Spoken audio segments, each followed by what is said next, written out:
Assalamualaikum warahmatullahi wabarakatuh. Selamat sore semuanya.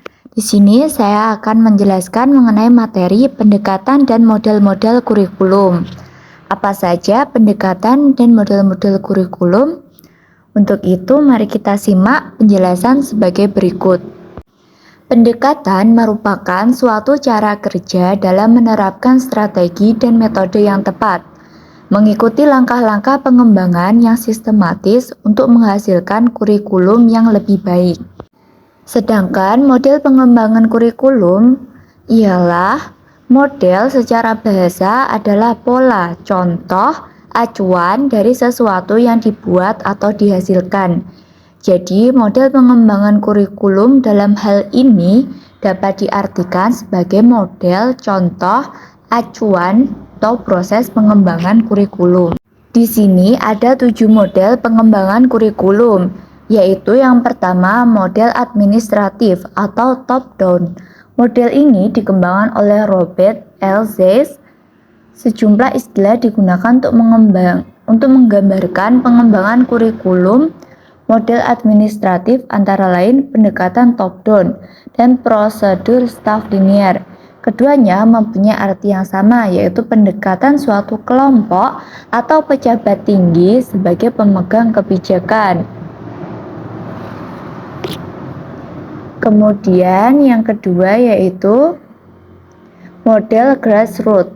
Model ini merupakan kebalikan dari model administratif. Inisiatif dan ide model ini datang dari para guru di sekolah, di mana kurikulum yang sedang berjalan dirasakan terdapat beberapa masalah atau ketidaksesuaian dengan kebutuhan dan potensi yang tersedia di lapangan. Guru sekolah membentuk tim untuk mengembangkan atau menyelesaikan kurikulum, baik pada satu atau beberapa bagian kurikulum atau bahkan secara keseluruhan. Kemudian yang ketiga yaitu model Beauchamp. Model Beauchamp yang dikembangkan oleh George Beauchamp memiliki 5 tahap pengembangan kurikulum, antara lain yaitu menentukan arena pengembangan kurikulum, seleksi dan keterlibatan pengembang kurikulum, mengatur dan menentukan prosedur kurikulum, penerapan kurikulum secara sistematis, dan evaluasi kurikulum. Kemudian yang keempat yaitu model Rogers. Model pengembangan kurikulum Rogers tidak seperti model lainnya. Tidak ada perencanaan kurikulum tertulis, hanya ada serangkaian kegiatan kelompok. Rogers sebagai seorang humanis eksistensialis tidak menekankan formalitas atau desain tertulis dan data, tetapi lebih tertarik pada kinerja dan interaksi. Kemudian yang kelima yaitu model Ralph Taylor. Ralph Taylor mengidentifikasi 4 pertanyaan dasar yang memerlukan jawaban dan mengembangkan pertanyaan untuk setiap program dan rencana pengajaran.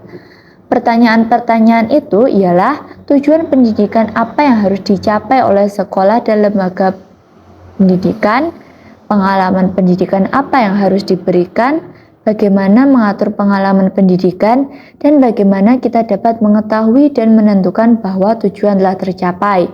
Pemikiran Ralph Taylor menjadi dasar pengembangan kurikulum saat ini. Kemudian yang keenam yaitu model D.K. Wheeler. Dalam bukunya yang berpengaruh The Curriculum Process, Wheeler berpendapat bahwa pengembang kurikulum dapat menggunakan proses melingkar di mana setiap elemen saling terkait dan saling bergantung. Pendekatan Wheeler terdapat pengembangan kurikulum pada dasarnya ialah rasional. Setiap langkah merupakan perkembangan logis dari model sebelumnya, di mana biasanya tidak ada langkah yang dapat diselesaikan sampai langkah-langkah sebelumnya telah diselesaikan.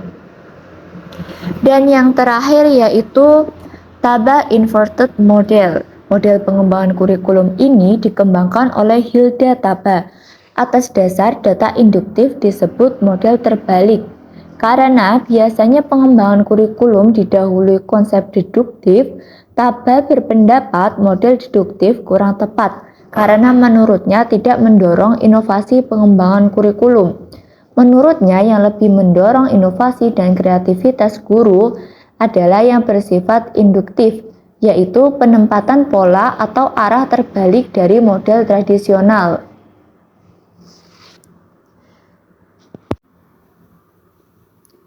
Kemudian, yaitu ciri-ciri model pembelajaran secara umum, yaitu memiliki prosedur yang sistematik, hasil belajar ditetapkan secara khusus, penetapan lingkungan secara khusus, ukuran keberhasilan, dan interaksi dengan lingkungan. Kemudian, pola pembelajaran. Ada dua pola pembelajaran, yaitu yang pertama, pola pembelajaran tradisional. Pola pembelajaran ini meminta guru dengan siswa tanpa menggunakan bentuk alat peraga atau alat bantu dalam pembelajaran. Pola ini hanya menggunakan seperti sistem ceramah ataupun lisan dengan melibatkan pada kemampuan guru saja.